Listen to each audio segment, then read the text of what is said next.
Para que se pueda establecer la voluntad general del pueblo, que se supone que es buena, virtuosa, paradisiaca, o por lo menos eso dicen los ingenieros sociales, primero se deben silenciar todas aquellas voces que hablen en contra de la voluntad general del pueblo, no importa de qué manera, lo importante es callarlas. Este tiempo es conocido como el tiempo del terror.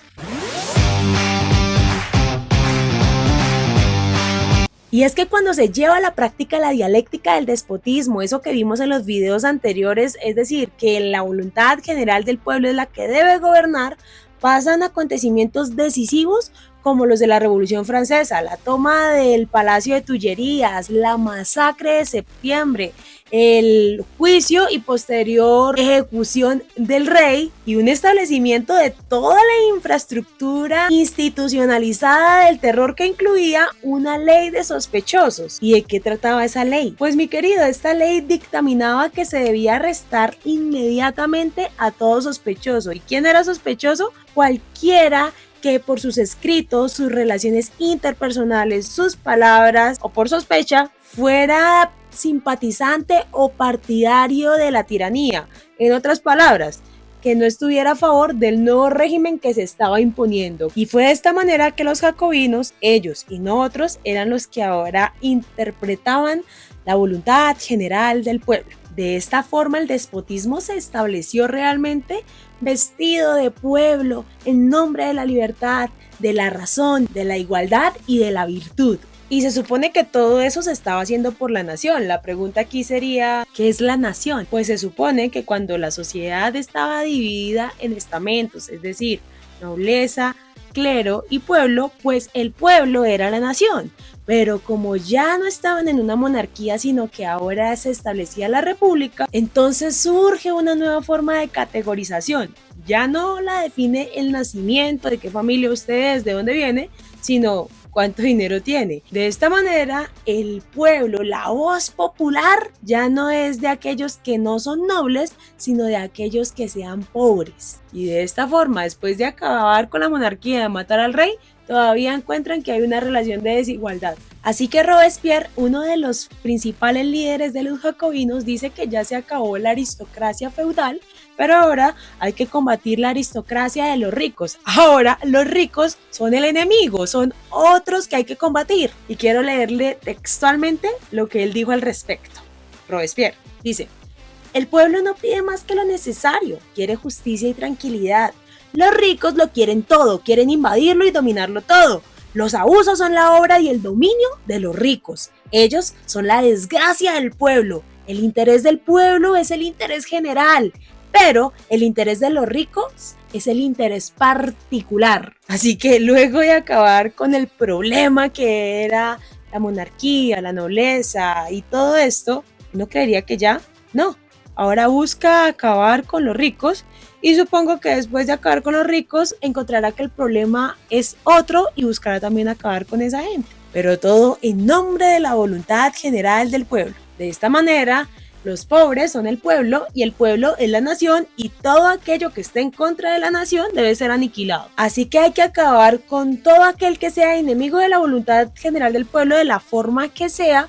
Y esto no es terror. De hecho, para él, el terror no es otra cosa que la justicia pronta, severa, inflexible, resultante de la virtud. Y aquí cabe perfectamente la pregunta, ¿qué es la virtud para ellos? Pues la virtud era esa adhesión ferviente al régimen de los jacobinos. Entonces, por eso todo aquel que no sea virtuoso pasa a engrosar las listas de los enemigos de los jacobinos, por lo tanto, enemigos del pueblo. Y es aquí cuando por primera vez Robespierre teoriza la dictadura revolucionaria, diciendo que tiene dos momentos. El primero es el tiempo revolucionario, el tiempo en el cual el gobierno revolucionario puede operar al margen de toda la legalidad establecida y dar muerte a sus enemigos, es decir, a los enemigos de la voluntad general del pueblo. Y que cuando el último de los enemigos del pueblo, del régimen, sea eliminado, entonces podrá llegar el tiempo constitucional, es decir, aquel tiempo donde el gobierno tendrá leyes escritas y el pueblo tendrá paz absoluta.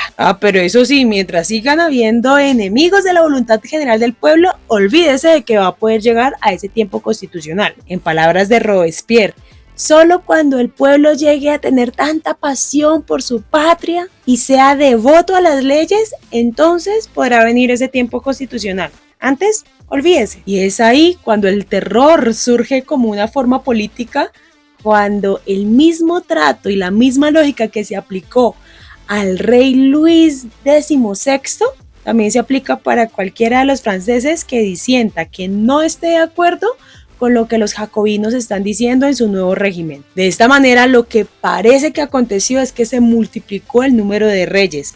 Ya el enemigo no es solo el difunto Luis XVI, sino también cualquier otro que, según Robespierre, esté en contra de la voluntad general del pueblo. Sí, cualquier actitud, cualquier opinión, cualquier palabra, cualquier omisión, incluso la falta de ese entusiasmo revolucionario hace que las personas sean sospechosas y por lo tanto enemigas del pueblo. Entonces ya no se avanza solamente contra los nobles o contra el clero, sino también contra cualquier ciudadano por pura sospecha. Incluso textualmente en las palabras del segundo de Robespierre, que era Saint-Just, dijo: tenéis que castigar no solamente a los traidores, sino hasta a los indiferentes. Tenéis que castigar a cualquiera que permanezca pasivo en la república y no haga nada por ella. De esa forma avanza la dialéctica del despotismo.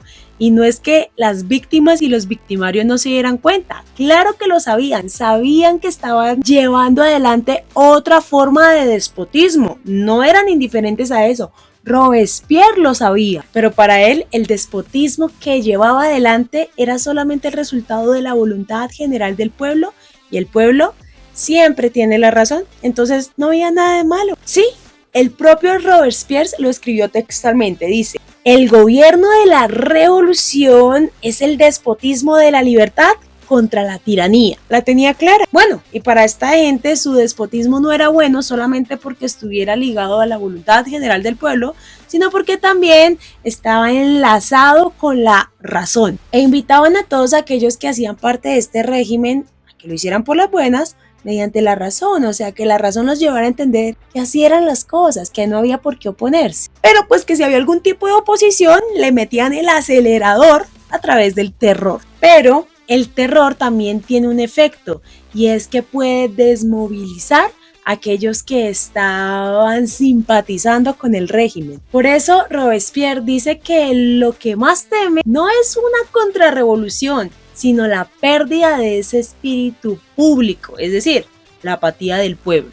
Y es que justamente ahí salta a la vista la diferencia del viejo despotismo con el nuevo despotismo. Y es que el antiguo buscaba obediencia a través del autoritarismo, pero este nuevo despotismo no solamente quiere obediencia, quiere fanatismo, o sea, lo que hoy en día se conoce como totalitarismo. Entonces lo que hace Robespierre para que las personas queden impregnadas por esa pasión, por este proyecto político estatal, es darle una forma religiosa. Entonces los jacobinos, ni cortos ni perezosos, rápidamente sacan un decreto donde dicen que existe un ser supremo y que un culto digno para el ser supremo es la práctica fiel de los deberes del hombre.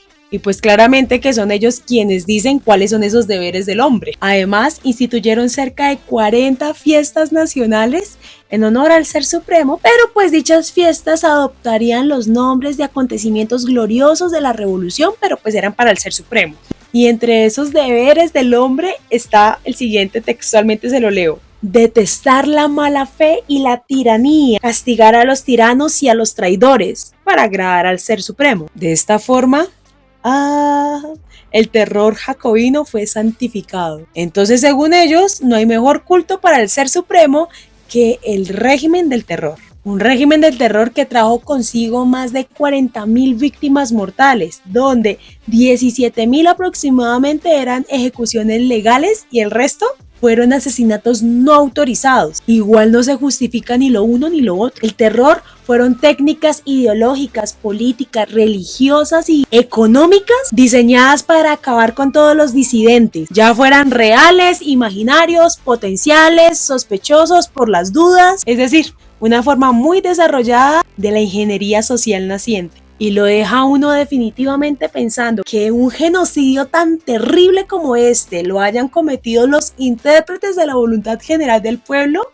solamente demuestra lo que son capaces de hacer los ingenieros sociales. Lamentable. Bueno, muchísimas gracias por haber llegado hasta aquí. Si Dios permite, nos vemos la próxima semana para continuar con el siguiente subcapítulo llamado El genocidio según Babeuf. Muchísimas gracias por llegar hasta aquí. Que Dios le bendiga. Chao.